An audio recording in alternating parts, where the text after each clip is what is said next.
Jackie Lakin out against Ron Sexton. As I mentioned before we broke for commercial, this should be a good scientific match. Only about 6 pounds separating these two young gentlemen.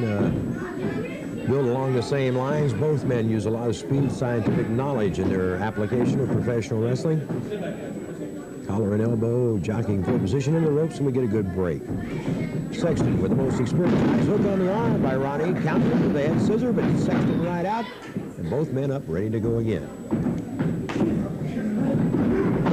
Both these young men, high school athletes in their native Knoxville, Tennessee. Sexton has been traveling extensively over the past 18 months to 2 years. Has amassed a couple of professional wrestling titles. And as I've said before, I take a little pride in Ronnie Sexton myself because I've worked out with this young man, watched him grow from the high school athlete that he was into a fine, up-and-coming young professional. And, of course, Jackie Lakin has something to interest too. Jackie helps out with the football coaching chores at Knoxville High School and is a good athlete in his own right. Headlock now by Sexton as he cranks down. And I would say the main difference here will be experience. Ronnie Sexton certainly has the advantage there, the edge. So as I say, almost the same size, the same build. And both men very similar in wrestling styles. We should see some good hold and counter hold action here. Lakin trying to bull his way out into a top wrist lock. He's got a hook there. Let's see if he's going to hang on to it. Has the wrist lock. Sexton under with the reversal. Nice move in the hammerlock out of it into the flying air body press, but Jackie Lakin up and out. Sexton with that hammerlock puts the hip in. Nice takedown.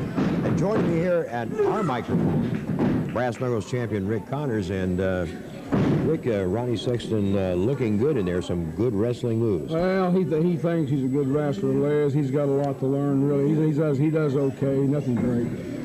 Well, the comments of Brass Knuckles champion Rick Connors. Rick, what have you been up to of late? Well, I've been wrestling a lot, defending my championship, far corners of the world. Been very successful, Les.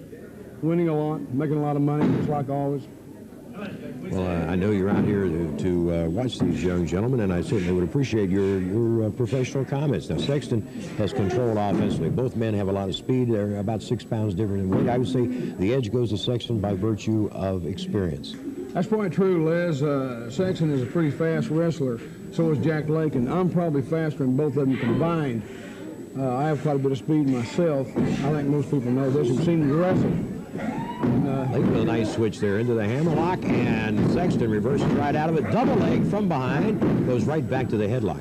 Strictly a hot dog move, Les. Strictly a hot dog move. Well, you know, I was mentioning before you came out here, Rick, Sexton has been out around the Midwestern area for about the last 18 years, amassed a couple of regional titles, and this young man has gained a measurable amount of experience in that period of time. Well, that's true, too.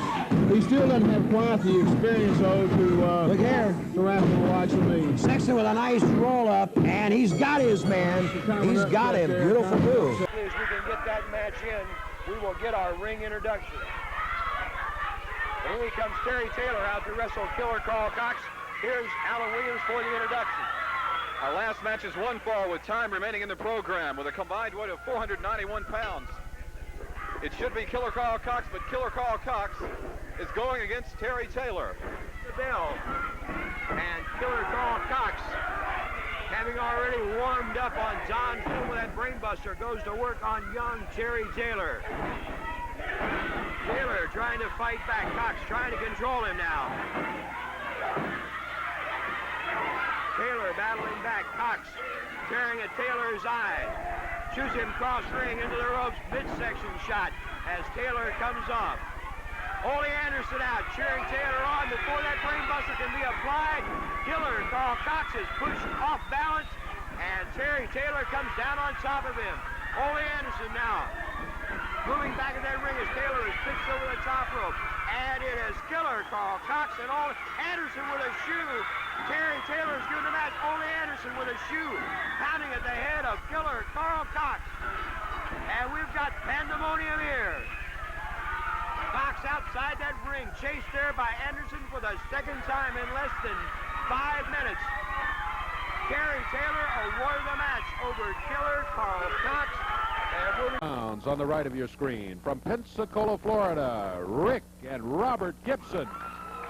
This is a one-fall, 10-minute time limit match. Referee, Jerry Calhoun. The very popular Gibson brothers going against Buddy Wayne and David Oswald. Wayne, a veteran with good experience. David Oswald, young fella, very aggressive, and we're ready to do it, David. It's Robert Gibson against Buddy Wayne as we're underway.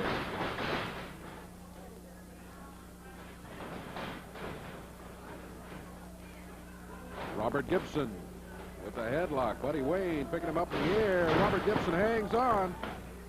Buddy Wayne finds himself on the mat still. Victim of the headlock. He breaks out of it. Threw Robert Gibson into the ropes. Knee lift. Robert hits the mat. Quickly tags his brother. Here's Rick. Buddy Wayne, meanwhile, has gone to the corner. He's tagged David Oswald. Oswald body slammed by Rick Gibson. He gets a knee lift. Puts Oswald on the mat. Oh, Gibson. Like he was trying to drop him down the small package, but Oswald broke out of it. Went with a step over toe hold. Gibson works his way out. He goes with a toe hold. Tags his brother. Here's Robert coming back in. A little pressure on the upper leg. As Robert Gibson, please stay put there as he came into the action. Robert takes over the toe hold. Tags Rick. Rick over the top rope. So swings down. Drops on the leg. David Oswald. Rick makes the tag. Gibson brothers with that quick tag. Boy, they have some fine, fine teamwork. We're about a minute and a half into the action.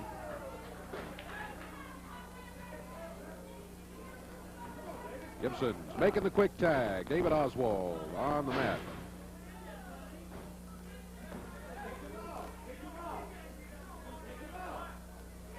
Buddy Wayne trying to cheer David Oswald on. Oswald does break out of it, and he gets the tag. Here's Buddy Wayne against Rick Gibson.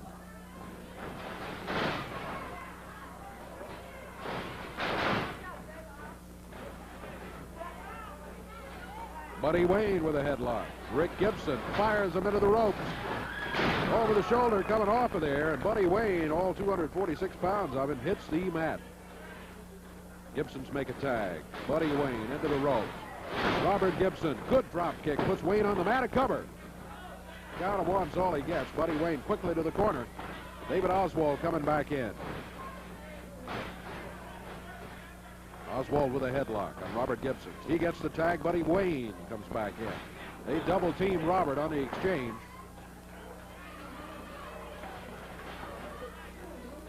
Tag made, and here's Oswald with a left hand. 2.5 minutes in.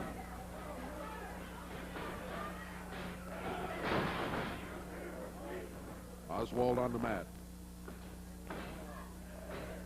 Robert Gibson with the wrist lock. Hair pulling by Oswald. He yanked Robert down to the mat.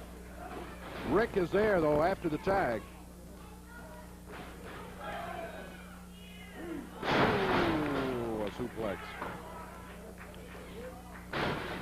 Rick Gibson follows with the lower part of the leg across the forehead. 3 minutes, 15 seconds gone.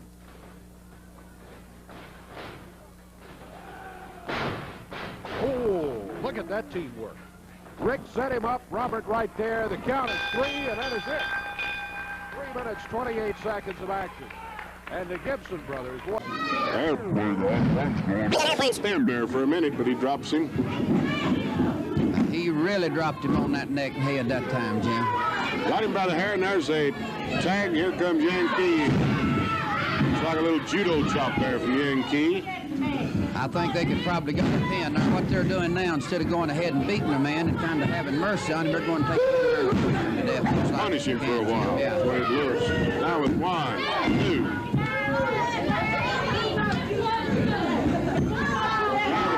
Going to work on Jim Price. So Jim Price taking his punishment like Luke Gibson did the first part of this round. But look at Jim Price coming back in there. Goes some boots to the midsection of the assassin. Goes to walk the head off home. Give him credit, Big Jim. He's not a quit. He's now, here comes his back in. With a flying mare. And this a little bit of his own medicine right now into the corner of the ring and hangs on the ropes. Hoot going back after him again. Well, the assassin there puts Hoot back down. Little tag there for Yankee. Yankee coming back in. And those section punch there for the feet. Gonna try it again. Pop. Again. Hoot Gibson kicks out from under, avoiding a pin. Looks like the professor's getting a little disgusted and downhearted over there. He feels like his men should have had a victory in there, and so far they've not been able to get a count. One thing I've noticed, I thought we had a pin there for a Looked while. like about 5 different times they had enough damage done to a man that made the pin, but those two boys are keeping coming right Boys on are back. pretty tough. They may be smaller, but they're pretty tough. They're holding in there. Professor's awful quiet. There's another count of 2 on Hoot Gibson. And watch Hoot. Comes with an uppercut there, too. Yankee, and look at Jim Price. Jim Price coming in there. He's mad at what's been going on, how they've been handling it, and he is going after the assassin.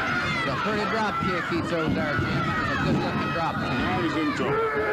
And bear hug over the assassin and takes him. Now they're trying for the pin again. That's it. They've got him. The winners are the assassin and Colonel Yankee, along there with Colonel Boris Malenko in there, the manager for him. And here's Hooten and Hoot Gibson trying to get Jim Price up. And I guess we'll break now for a commercial. We'll be right back. For now, till he gets more experience and know more. But well, looks like the crowd's for Terry anyhow. Go, Terry, go, is what we're hollering. This bear hug seems to be the strategy now for the assassin on Terry Gibbs. he's trying to wear him down. He's trying to hurt him, squeeze all the air out of him. And when a man is out of oxygen, He's in bad shape. just like a car out of gas, That's it just right. stops. Bad shape. So the assassin still working on this bear hug here on Terry Gibbs here on All-Star Championship Wrestling. Now, a situation like this, he should be able to try to maneuver himself to the ropes. Going down to the mat. Now here's a case where he's under the big man, too. That's right. Now, that can be dangerous when you're under a big man like that. Makes it harder to escape. He had enough, though, to move.